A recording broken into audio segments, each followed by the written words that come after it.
salawat dan salam ya kita sampaikan ala atas sayyidina junjungan kita Nabi Muhammad SAW ya. Kalau satu rasul, kalau banyak mursalin atau usul ya, wa ala alihi, dan juga salat dan salam atas alihi. Ali itu keluarga, hi keluarganya, keluarga siapa? Nabi Muhammad. Keluarga Nabi Muhammad. Iya, jadi jangan bacanya wa ala alihi, nggak ada wa ala alihi, yang ada wa ala alihi, pakai alif. Yang panjang alifnya. Wa ala alihi. Ali itu keluarga, Ali Imran, keluarganya Imran. Itu surah dalam Al-Quran, surah yang ketiga, surah Ali itu. Jadi Ali itu artinya keluarga. Kalau menantunya Nabi bukan Sayyidina Ali, tapi Sayyidina Ali. Pakai apa? Pakai Ali. Beda artinya. Itu nama orang Ali, ini Ali.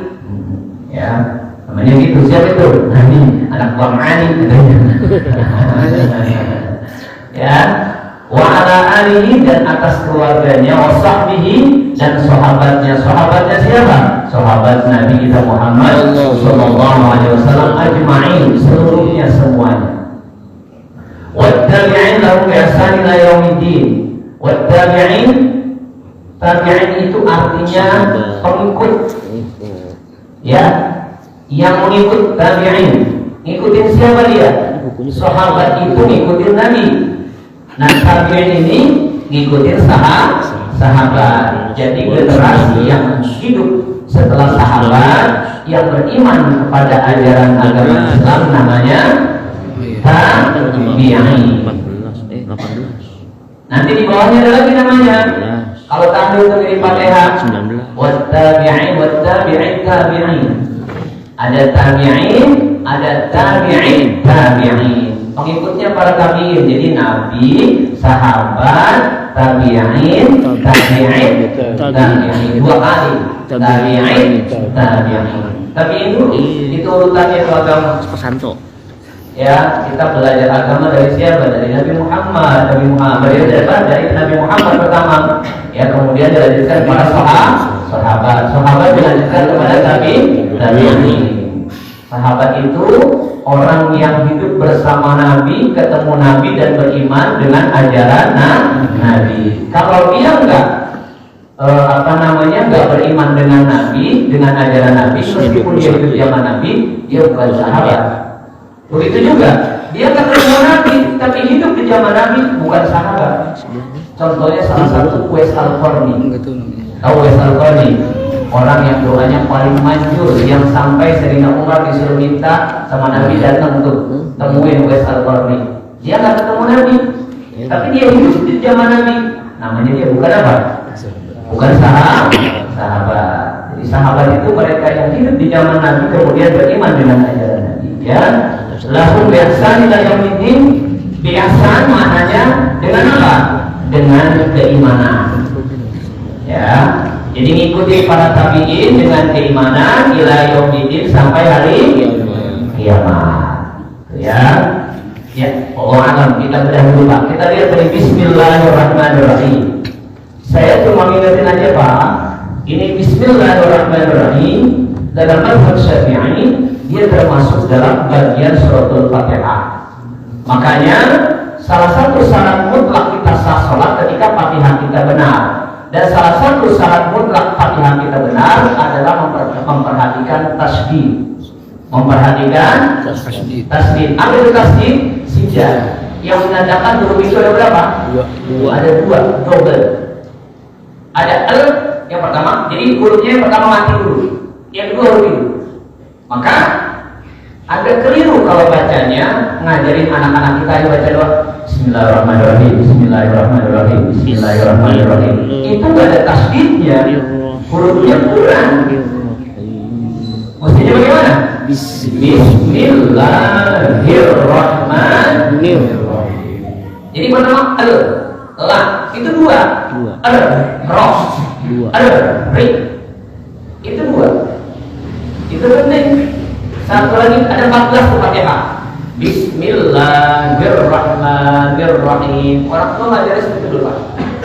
Alhamdulillah, alhamdulillahirabbil alamin. Itu ada 14 satu ayat Quran. Mohon maaf, kalau kita nggak belajar lagi, itu nggak sah sholat ini apa? Satu ayat Quran. Karena Fatihah itu wajib. Fatihah itu wajib. Satu lagi apa? Yang bacaannya yang penting juga tasyahud. Tasyahud atau tasyahud. Ya, tahiyat. Itu ada 21 tuh. Kita udah sebar kertasnya Pak. At-tahiyyah. At-tahiyyatul mubarakatus. Shalawatut thayyibatu lillah. Assalamu alayka ayyuhan nabiyyu wa rahmatullahi wa barakatuh. Assalamu alayna wa ala ibadillahis sholihin. Kurang atuh korupsi. Kurang atuh korupsi. Ya, jadi banyak Pak kita korupsi, gak cuma duit doang. Bacaan kita ya. Assalamu alayna wa ala ibadillahis sholihin. Asyhadu an la ilaha illallah wa asyhadu anna Muhammadar. Rohnya ada sini. Asal tulisan Muhammadar Rasulullah. Itu tasawuf. Tambahin sholawat juga nggak boleh. Ada yang kurang karena sholawat pada tahiyat akhir wajib. Allah yang boleh dua versi. Allahumma sholli ala Muhammad yang pertama. Kita pakai Allahumma sholli ala sayyidina. Ya-nya ada tasdidnya. Sayyidina Muhammad wa ala ali sayyidina Muhammad. Itu ada 21. Enggak boleh kurang.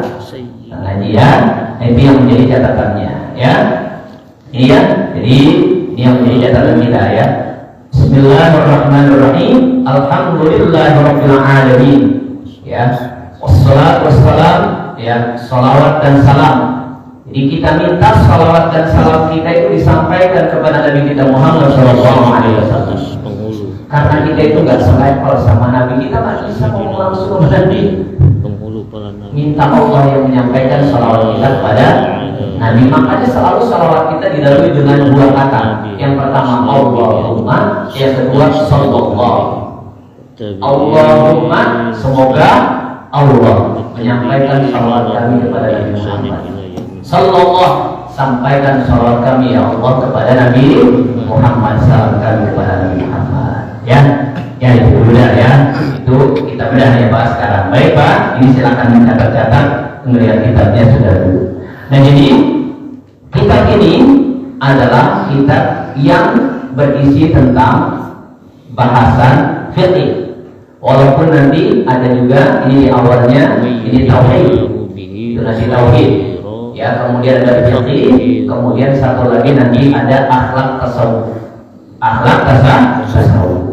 Nah sekarang Pak, apa sih ilmu fikih itu? Ilmu fikih itu ilmu apa? Karena kita mesti ngerti dulu, kita mesti paham dulu, ya apa ilmu fikih? Fikih itu bahasa Arab. Yang pertama, arti dari bahasa itu sendiri. Kalau fikih menurut arti bahasa lugah ya, etimologi itu artinya adalah paham. Apa artinya fikih? Paham. Paham fikih. Ya, paham. Jadi apa? Ya, satu pikiran yang ada di akal kita, yang kita mengerti akan sesuatu. Pikiran yang timbul yang ada dalam akal kita, kemudian kita ngerti sesuatu, itu namanya apa? Fikih.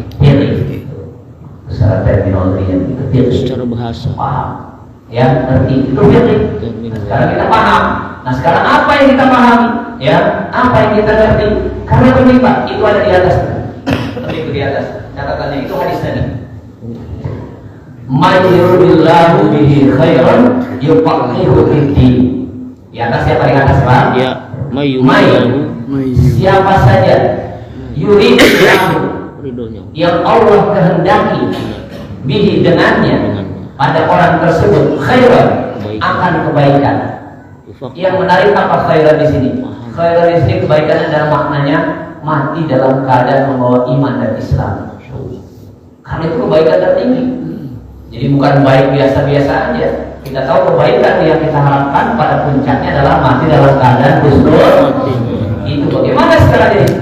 Ada orang yang Allah kehendaki dia menjadi orang baik dalam arti kata matinya husnul khotimah. Bagaimana caranya? Bagaimana cara Allah? Yufaqihu fiddin. Allah berikan dia pemahaman tentang agama. Tuh. Jadi kalau dia paham agama, dia kerjain agama, itu orang tandanya dikehendaki Allah akan menjadi orang yang mati dalam keadaan husnul khotimah. Ya, begitu khairnya. Dan nanti kalau khairan itu kebaikan apa sih? Kebaikan kan banyak. Tapi kebaikan yang dimaksud di sini adalah yaitu mati dalam keadaan membawa iman Islam atau mati dalam keadaan husnul khotimah. Ya, jadi itu ya. Nah, baik ya. Itu namanya fikih ya. Nah, menurut istilah, apa istilah fikih? Nah, ini penting Pak. Kalau dalam bahasa Arabnya, menurut istilah fikih adalah al-ilmu bil ahkam syar'iyyati al-amaliyatil muktasabu min adillatiha at-tafsiliyah. Ya, kalau menurut istilah, artinya menurut pendapat para pakar, yang namanya fiqih itu adalah al-ilmu, yaitu sebuah ilmu bil ahkam syar'iyyati yang berisi tentang hukum-hukum syariat. Ya, al-amaliyati yang diamalkan, enggak cuma jadi hukum doang, tapi dia baik diamalkan. Jadi ilmu fikih adalah ilmu yang berkait dengan hukum-hukum syariat yang diamalkan, yang dikerjakan kita. Ya, al-muktasabu, dari mana hukumnya? Al-muktasabu yang diambil min adillatiha at-tafsiliyah, yang diambil dari dalil-dalil tertentu, dalil-dalil terperinci. Ya, hukum. Ya, nah, jangan dilupa, pokoknya ditulis, didengarin aja, insya Allah ngerti. Ya, nah, jadi ini persoalan hukum Islam Pak, yang kita praktekkan dalam kehidupan sehari-hari. Ya, kenapa? Karena sebagai seorang Muslim Pak, kita semua nih, ya, mulai dari melek mata sampai mata kita merem lagi, gak akan pernah terlepas dari namanya hukum Islam. Gak pernah terlepas dari hukum yang kita kenal. Ada 5 hukum. 5 hukum tuh, mulai dari kita melek mata sampai merem mata. Itu kita kerjain semuanya pasti ada mentoknya dari 5 hukum ini. Semuanya kita hafal. Yang pertama namanya wajib. Ada yang wajib kita kerjain. Yang kedua namanya haram, ada yang nggak boleh kita kerjain. Yang ketiga ada namanya makruh, dibenci, yang nggak suka. Tapi kalau secara hati dikerjain nggak apa-apa sih. Kalau kita tinggalin kita dapat apa? Dapat pahala. Yang keempat apa namanya? Sunnah. Ya paling begitu aja tuh. Yang terakhir apa namanya? Mubah. Namanya mubah. Kita mau putar itu mubah, itu aja. Begitu aja ya Pak. Itu aja nggak kemana-mana. Yang kita kerjain semuanya itu. Yang kita kerjain. Ya. Begitu sekarang yang ngaji. Ya, yang ngaji. Ini ada yang wajib, pahala wajib. Ya, kemudian yang dapat sunnahnya, yang nulis-nulis, yang baca kitab dapat sunnahnya. Yang ngomongin orang dapat haramnya. Ada nggak begitu kalau lagi ngaji? Ada. Ya pokoknya kalau lagi ngaji. Yang mubah, dia tidur mubah. Mubah nggak tidur? Mubah boleh, kan dihukum haram orang dia sebenarnya dong. Itu berputar itu aja hukum. Ya, jadi setiap hari makanya penting kalau belajar fikih. Ya, ini yang harus kita catat. Ya. Nah sekali lagi, apa aja yang kita kerjain sehari-hari tidak pernah lepas dari 5 hukum tadi. Wajib, haram, makruh, sunnah, dan mubah. Ya, makan aja begitu. Bisa jadi sunnah, bisa jadi makruh, bisa jadi haram, bisa jadi wajib, bisa jadi mubah. Itu urusan makan. Makan lagi bulan Ramadan siang hari haram. Ya, haram. Ya, tapi makannya ketika dia pas setelah beduk maghrib, ya buka itu walaupun dia ketunda sebentar, tapi hukumnya apa? Wajib. Wajib orang puasa harus buka, harus wajib buka. Disegerakannya hukumnya sunnah. Oke. Ya, makannya pakai jengkol. Gak masuk gigi ke masjid, kenapa? Makruh. Ya orang itu bagian. Itu bisa makan doang. Ya semuanya. Ya makan. Enggak makan lontong doang, makan nasi terserah, itu mubah. Mau makan lontong boleh, mau makan nasi boleh. Itu hukumnya apa? Mubah. Pokoknya begitu aja buat tiap hari. Ya, penting ini kita harus ingat ya. Nah, ilmu fikih itulah ilmu yang membahas 5 hukum tadi. Ngomongin itu aja ilmu fikih. Jadi penting buat kita. Ya. Saya katakan kalau kita nggak kena wajib ya haram. Karena haram ya sunnah. Nah, sunnah ya makruh ya mubah. Ya. Makanya nggak ada hukum lain. Hukum dari dulu cuma 5. Jadi nggak ada hukum yang namanya bid'ah. Bid'ah itu bukan hukum. Bid'ah itu sesuatu benda. Ya. Nah karena benda dia ada hukumnya nanti. Bisa wajib, bisa haram, bisa sunnah, bisa makruh, bisa mubah. Bid'ah itu yang baru. Yang tadinya nggak ada kemudian ada. Sholat maghrib asalnya 3 rakaat. Itu hukumnya apa? Bid'ahnya apa tuh? Haram.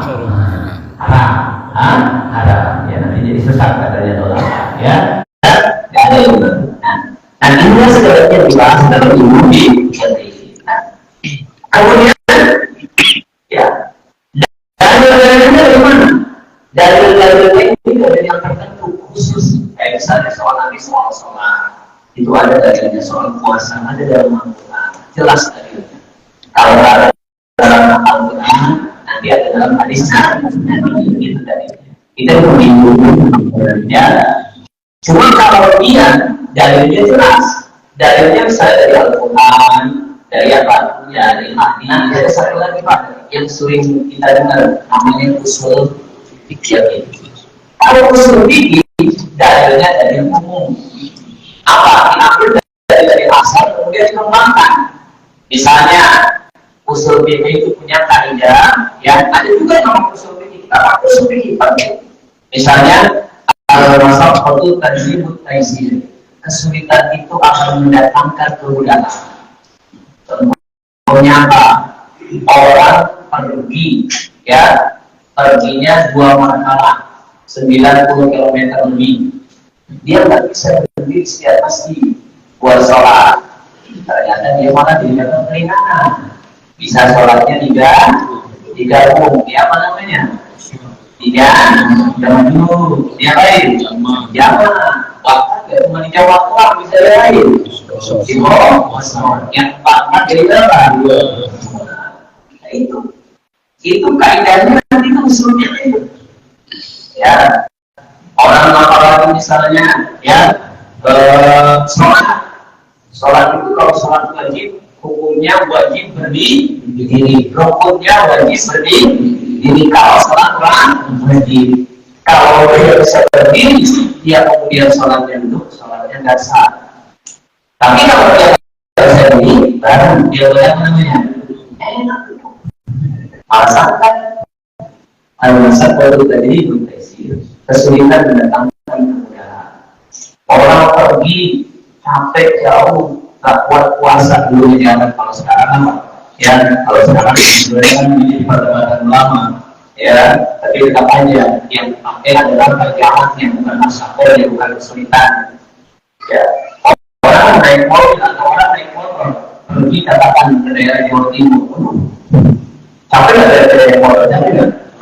Capek. Berapa jam? Berjam nggak? Boleh nggak kita buka puasa? Boleh nggak? Boleh. Sekarang orang Kalimantan jauh, Kalimantan jauh. Naik pesawat, ada nggak gender? Enggak. Ada nggak? Capek nggak? Enggak. Enggak, tapi kalau ini mengatakan karena dari pertamanya bukan masalah, bukan kesulitan. Yang penting hidungnya ya, tidak.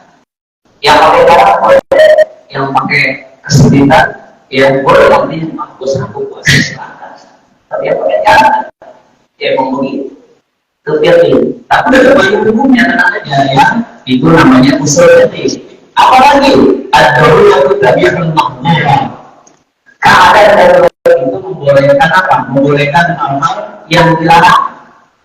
Contoh, ya, mohon maaf, ya, Imam Robi, ya, pergi ke satu tempat, ya, mohon maaf, katakanlah, namanya hutan nih, naik gunung ke hutan, ya, perbekalnya habis semua, ya, kemudian tentu dalam apa lagi, nemu pakaian yang bisa, kalau dalam makan nanti di 2 hari. Kalau berbekalan, boleh menggunakan pakai, boleh. Darurat itu usulnya itu bukan fikih, itu usul fikih pengembangan dari hukum. Ya, beda dengan hubungan saya tuh kali ditanya ketika masih kecil, umur 10-12 tahun ya, pengen pergi ke Papua, dia kan tinggal di kampung Irak, di Syabal Baliran. Ya, kemudian apa? Ada kasih izin sama ibunya, kasih izin itu ikut rombongan yang mengumpulkan, ya, cuma pesan ibunya, ya, aku senantiasa berkata jujur, ngomong yang jujur, jadi orang benar, karena ada anak, sedikit apa emaknya, dibuatin apa, dibuatin sarung di bawah sini pak, ditaruh uang berapa, ditaruh uang itu sekitar kalau hitungannya 160 dinar, itu sekitar apa? 320 juta sekarang. Ditaruh di sini tuh, taruh di sini. Katanya di tengah jalan, ini rombongan dibegal menempuh perampok. Ya, menempuh perampok. Anak kecil kayak gini. Ya, kayak gini juga. Anak kecil serang aku untuk berjalan. Bawa, katanya semua orang. Jujur. Saya bawa emas. Banyak tadi 160 gram 160 gram semuanya. Kemudian anak kecil dia akan kemudian bohong ada lagi begitu yang kedua apa ini ya ini saya bawa emas di sini ya 160 gram tak percaya ya kemudian udah laporan komandannya udah selesai materi dalam kecil satu jadi katanya 60 kali ngomongin apa bawa emas banyak ya ada kali dan dipanggil panggil mau saya mau benar mau bawa benar carikan benar periksa Masya Allah apa yang terjadi komandannya nangis ya Allah karena dia menjalankan pesan ibunya amat ibunya ada yang juga berani berkhianat saya udah lama banget bohongin Tuhan dari dulu Tuhan itu masuk Islam semua jadi dari siapa Tuhan dibilang itu bayar itu rata-rata gimana Iya rambut tuh beda ini sadis itu namanya aturan tadi pertama ada lagi ada sedikit dan bermakasih bukan masalah ini yang paling sedikit kita dengar ya mendahulukan menghilangkan keburukan lebih didahulukan meninggalkan keburukan harus didahulukan daripada mendatangkan kebaikan ya saya bisa sampaikan kita mau masjid ya mau masjid sholat Jumat wajib tapi apa ada rantang-rantang musuh sholat atau orang kita tadi ada semua boleh kita tinggal sholat kita boleh nggak orang termasuk apa? Menghilangkan kemungkaran, nggak boleh dengan kemungkaran yang baru. Main bantah aja, orang main ini aja, main hancurin aja nggak perlu siapa aja, tidak boleh. Islam dalam ajaran itu bukan kayak gini dan apa sih? Bukan dengan ajaran dari masalah. Ya, meninggalkan keburukan lebih diutamakan daripada mendatangkan kebaikan. Orang itu benar-benar guru-guru ya. Mari kita berbuat baik. Jangan dipaksa orang berbuat baik, tapi juga bukan keburukan. Ya, itu maksudnya. Nah, selanjutnya tadi artinya. Sekarang sasarannya siapa? Objek daripada yang harus belajar ilmu fikih ini siapa? Objeknya siapa? Ya, ilmu ini objeknya apa? Objeknya adalah fi'lul mukallaf. Apa itu fi'lul mukallaf? Fi'lul mukallaf artinya perbuatan orang-orang dewasa atau orang-orang yang sudah umurnya 15 tahun ke atas, atau bahasa lainnya yang sudah balik, kemudian sampai itu saja. Mukallaf yang dirubah dengan tuntunan agama baru kita kenal usulnya di mata di atas. Ini kira-kira 12 tahun. Loh, alhamdulillah. Nanti kan aku lupa. Lu lupa. 12 tahun yang kenal. Ya, namanya mukallaf. Itu orang yang dibebani. Ya, jadi. Nah sekarang pertanyaannya Pak. Ada bocah yang umur 7 tahun. Minum airnya ada flu. Akhirnya tapi milih apa hukumnya? Akan wajib apa hukumnya? Bocah umur 7 tahun. Dijawab Pak katanya. Bocah umur 7 tahun minum topi miring Pak. Kalau topi miring, amer Pak amer. Anggur merah apa hukumnya? Wajib haram, makruh sunat, apa bukan?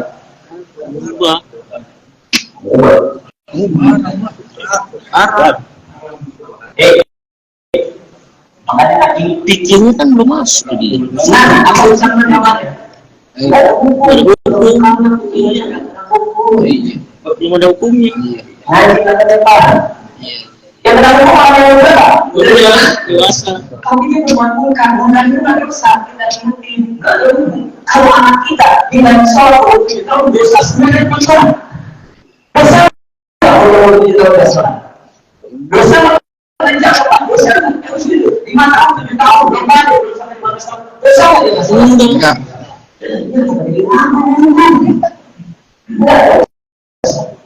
Kalau dia mengerjakan dapat Bapak, makanya kalau dia melihat kuat pada dia 7 tahun 9 tahun sudah boleh atau belum? Belum.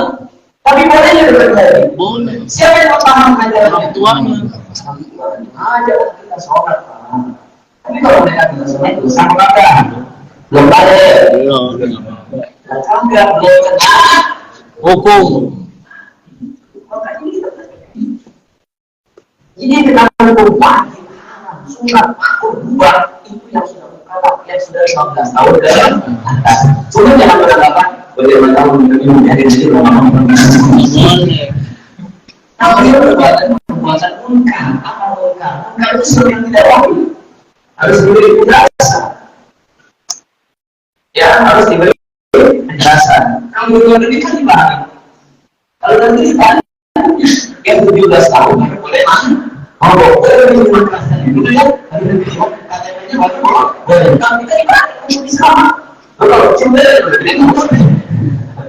itu Islam. Ya, bukan boleh mana?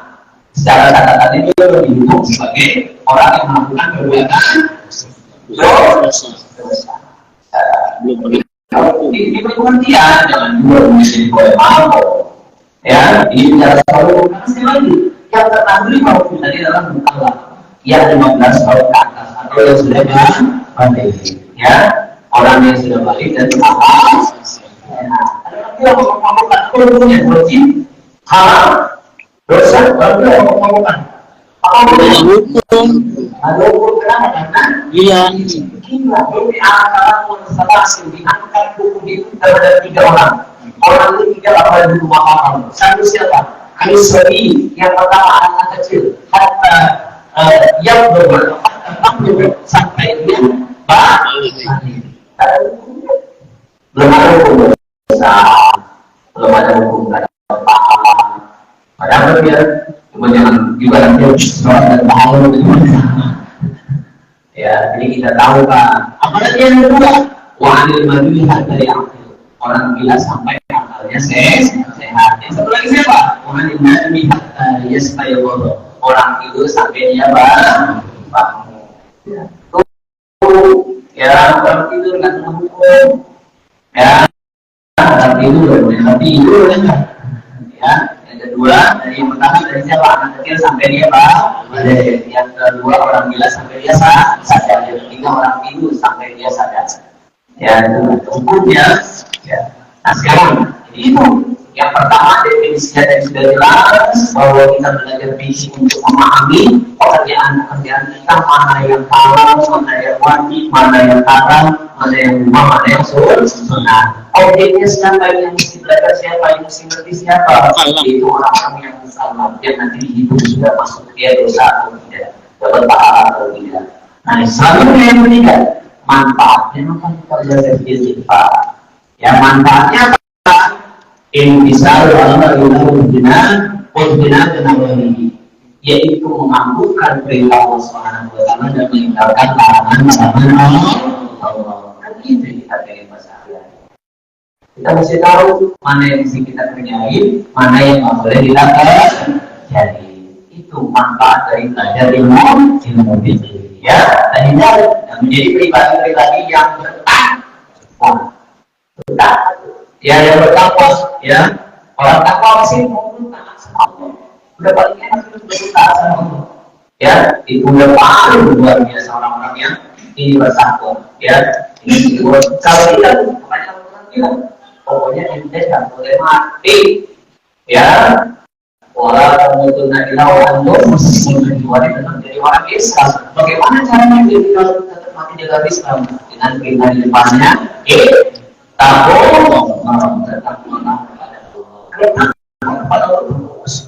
Ya, bakalan kita mati tetap sebagai seorang muslim karena berucapnya ya.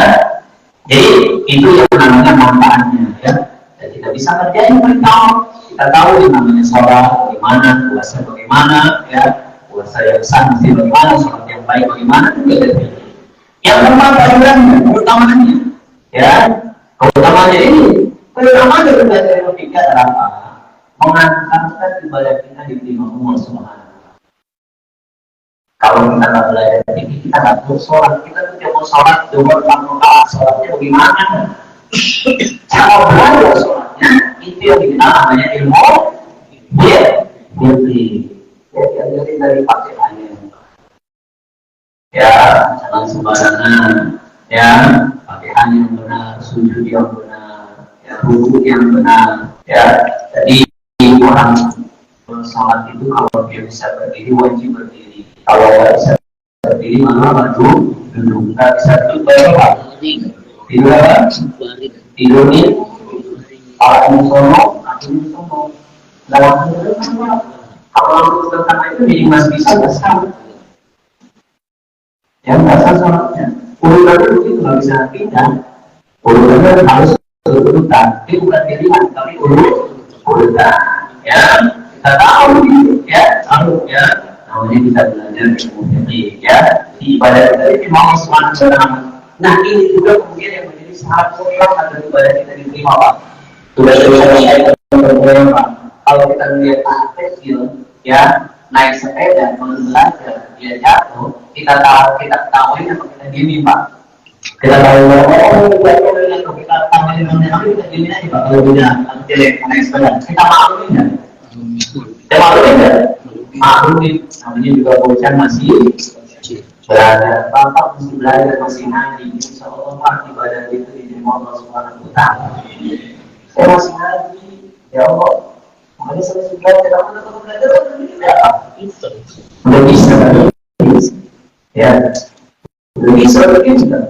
Ya, orang PKK terus belajar. Ya, yang kedua kita kayak itu kita dicatat nanti kalau mati masih dalam menjalankan kewajiban sebagai orang yang belajar. Ya, karena tuntutannya itu untuk menerima binatang dilaksanakan itu dari anak sampai kemudian yang baru boleh berhenti. Ya, baru kita berhenti. Ya, itu manfaatnya. Ya, ini dulu lagi makin ya. Ini keuntungan terbesar itu mati bahwa umat Islam kembali pada Islam. Mari kita lebih lebar, kita memiliki belajar itu, belajar cara ibadah terus, belajar terus ya. Nanti ya ibadah kita akan mengangkat kita mati terus ya. Kemudian, nah kemudian syaratnya. Ya, jadi ilmu itu termasuk ilmu apa? Dia termasuk ilmu agama. Termasuk ilmu agama. Ilmu agama itu ada 3 yang paling penting kita belajar. Pertama kita tahu belajar tauhid mengesahkan Allah. Kenapa? Allah itu satu. Nanti dibahas. Ya, itu belajar tentang rukun iman. Rukun iman itu namanya belajar tauhid. Ya, tauhid mesti kenal Allah ini karena banyak yang nggak kenal Tuhannya. Ya, ada orang yang nggak kenal Tuhannya, kenapa? Juga di dalam Sahih Muslim itu hadisnya masyhur Pak. Jadi ada orang lagi sujud Pak, kemudian dia injek pahanya, orang tolak lehernya diinjek orang. Kemudian orang yang sujud tadi bangun ngomong, la ilaha Allah gak bakalan ngampunin kamu. Allah gak bakalan ngampunin kamu karena injek dia langsung. Allah ya berfirman yang mewakilkan kepada Nabi zaman tersebut, zaman orang tadi, hai wahai Nabi, sampaikan kepada orang tadi, jangan sembarangan mengambil hak menjadi status diambil. Ente ngomong Allah gak bakalan, emang dia ngomong. Hukumannya apa? Orang yang injek mengambil dosanya, amal-amal dia semua. Aku tidak tahu kata paling gak itu ketika aku diambil, ketika wilayah aku dimasuki. Kita kenapa Allah urusan Allah. Ya enggak? Boleh nambahin sedikit Pak. Kita cuma pilih, nanti yang terpilih mohon harus kita pilih itu takdir Allah. Jika ada pilihannya pilih takdir Allah. Mau sekali ya silakan. Doa mau dia baik, mau dia terbaik, kita takdir Allah. Baik alhamdulillah, kurang baik itu ujian buat kita semua. Iya iya. Iya. Jangan nggak terima, kalau nggak terima kita takdir Allah. Itu wilayah Allah. Dan salah satu sifat yang paling harus kita dilatih Pak. Dilatih sifat jelek. Ya, jadi kalau belajar jangan sampai ini belajar apa ya? Ini saya punya minuman, ya nanti lanjut beli. Saya punya minuman. Terus mohon maaf, ngomong-ngomong dong itu sebentar. Saya berbagi karena punya saya masih wajar nggak? Wajar nggak? Saya berbagi karena punya saya wajar nggak? Yang paling jelas apa? Saya punya minuman. Ya, kalau dari sini tak mohon maaf, bisa aku ngasih, jangan kasih dia Ustaz. Bahaya kayak gini. Ini mana? Allah mau kasih dia, jangan kasih dia. Kalau dia ngambil tentang, ya Allah jangan mau dia kasih. Itu namanya mengambil kan? Allah tadi, kalau dikasih dia, saya masih sih Pak. Nah kita ambil biar Yesus. Kita kasih pilih kasih. Masya Allah, jangan begitu Pak. Wahana dulu. Ya, amal kita bakalan habis. Orang nginjek tadi, nginjek orang sujud dosanya bukan kepala Pak. Tapi kata dia ngomongnya, mengambil hak Allah. Allah gak bakal ngambilin dia. Iya. Kalau kita maaf, kalau kita secara serius, kira-kira dia ampuni gak sama Allah? Allah dia bilang kita kayak apa? Kesel sih. Boleh. Ya, itu begitu. Sampai kan, ya punya kita bukan. Ya, orang mau kasih punya kita yang mana? Ada yang di luar banyak. Ya, Allah menjadi ya. Nah, jadi, sekarang ini tauhid fikih sama akhlak tasawuf. Ya, itu ya termasuk dia namanya ilmu agama. Fikih itu ilmu agama. Atau kalau dalam bahasa kita namanya ilmu syariah. Makanya ada di kampus fakultas syariah, fakultas hukum agama. Ya, saya tuntasin Pak. Sekarang siapa yang pertama kali mencetus dari kopi ini buat buku, dibuat bukan kayak gini? Ya, kita lain adalah Imam Abu Hanifah. Imam Abu Hanifah dia pertama kali ya mencetuskan ilmu fikih yang wafat tahun 1950. Kita punya buku kata Imam Syafi'i, kita punya buku. Ya karena enak kita belajar Pak. Kita punya kita mau belajar agama, mau sholat dalam sholat kan pertama dia dari guru yang kita di sini nanti belajar kalau itu isinya 4 ya, wudu, mandi, tayamum, sama ngilangin itu bisa sholat kita bisa wudu bagaimana? Berurutan itu pengaruh dan ada juga dalam sebuah pengaruh gitu ya, pengaruh itu nggak bisa dulu kita ngapain habis dulu ya kita cuma bisa ngapain mandi apa mandi siapa yang mandi ya terus nggak bisa wudhu nggak bisa mandi wudhu ngapain tidak kita ngerti bisa mandi nih ya udah ayo kita sholat karena perasaannya saya pun cukup gantinya wudhu turun ya itu yang harus disangkapnya tuh sholat ini pada dulu kan pada begini rifabat dengan kemudian dengan seluruh mati gue bisa mandi ya gue bisa mandi jadi gue gak sholat ngaji kalau ngaji disuruh apa ya saya bukan perasaannya kayak kamu cuma ganti apa wudhu kan kita jadi ngaji pak jadi benar ibadah kita ya saya mulai kembali ke jalan biasa ya kemudian sumbernya dari mana sumbernya ini sumber dibikin dari yang Al-Quran yang pertama dari Al-Quran ambil dalilnya dari Al-Quran kayak wudhu pada dari Al-Quran kemudian yang kedua dari mana dari sunnah hadis Nabi yang perlu kita katakan semua Nabi dijelasin di Al-Quran itu tidak ada penjelasan wudhu itu mesti tangan dulu baru kaki Nabi yang praktekin di Al-Quran itu tidak ada kalau itu mesti niat Nabi yang praktekin dari sunnah hadis Nabi bilang innamal a'malu niat maka kalau sholat kalau wudhu kita mesti apa niat itu dari hadis kalau dari hadis yang ketemu yang ketiga dari ijma kesepakatan para ulama DPR dan itu rame-rame pembukaan ya oh iya ini hukumnya begini namanya ijma iya ya ijma itu kata Nabi tidak apa-apa umatku itu berkumpul untuk hal yang buruk mereka kumpul para ulama mereka berkumpul hal yang buruk namanya ijma ya itu ijma yang terakhir apa namanya kias apa kias analogi persamaan ya apa misalnya nanti sholat jenazah akan dibaca Nabi setelah takbir yang pertama apa Fatihah yang kedua baca apa salawat yang ketiga baca apa doa ini orang mati didoain sama Nabi apa kita doain orang mati itu boleh itu namanya sihir ya tapi tidak ada doain orang mati kalau mereka kita nggak boleh doain orang mati Nabi nggak boleh karena itu orang mati doain orang mati nggak ada siapa kita sholat jenazah di sini maaf secara nasab ini bukan saudara kita bukan adik bahkan kadang-kadang kita tak kenal ya kan tapi kita sholat kita apa dalam sholat kita lain apa caranya mungkin lalu orang itu orang rumah ini kita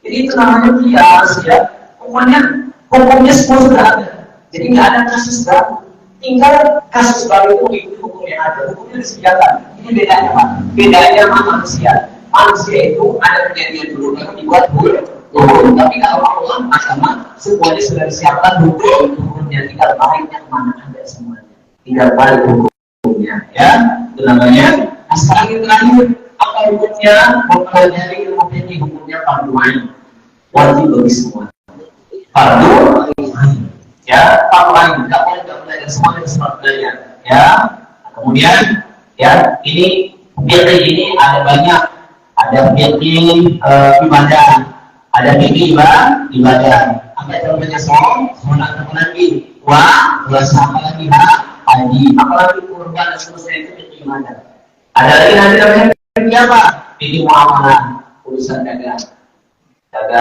bagaimana berdagang itu ada bikin bank bikin perusahaan itu namanya muamalah berhubungan kepada sesama manusia ya urusan wakaf kita wakaf bagaimana kan jadi masalah Pak misalnya mereka kipas kemudian kipas akhirnya dia wakaf ternyata pasang AC ini kipasnya terus nggak dipakai bagaimana kan jadi masalah Pak kan nggak tahu orang udah pakai udah wakaf kemudian kita nggak pakai kita terima apa kita sebagai pengurus masjid nggak pakai tuh apa yang dilontarkan? Ya dia bertanggung jawab. Jangan tanya saya dulu. Nah dia tak tangan. Orang itu berjuang maafin sakit hati ya. Kalau mau diterima ditaruh aja dari pasar. Kalau kapan dijual ke tukang. Ya, anti ya. Itu bikin waktu apa waris urusan waris laki-laki dapat berapa, perempuan dapat berapa. Ya, ini umat dapat apa enggak kalau anak laki-laki meninggal. Ya, itu diyakini. Kemudian itu mengatakan ini soal pernikahan ini kan boleh nggak sama ini, boleh nggak sama ini sama ini, yang ini. Ya, mohon maaf, tapi ada satu yang sedang dipermasalahkan. Saya sebetulnya nggak berat ngomongnya, ya tapi dari kritik. Ya bahwa keturunan beliau tidak boleh menikah dengan orang Indonesia karena kastanya rendah orang Indonesia. Mohon maaf ini ya, tapi dibahas dan ya. Kemudian apa lagi? Bikin kinayah. Apa bikin kinayah? Bukan bina. Ini peradilan agama mereka sengketa. Itu bikin kinayah. Persengketaan. Bagaimana menyelesaikan persengketaan soal dagang, soal perkawinan, dan soal waris. Itu namanya pengadilan agama. Bikin kinayah. Sekolah. Kalau orang mangkatnya dari kita masuk pada amal ya ini baru koordinasi berdan dari permanfaatan yang mengantarkan kita untuk pemahaman dan mengantarkan kita kasus nanti sejarah penanganan. Alhamdulillah.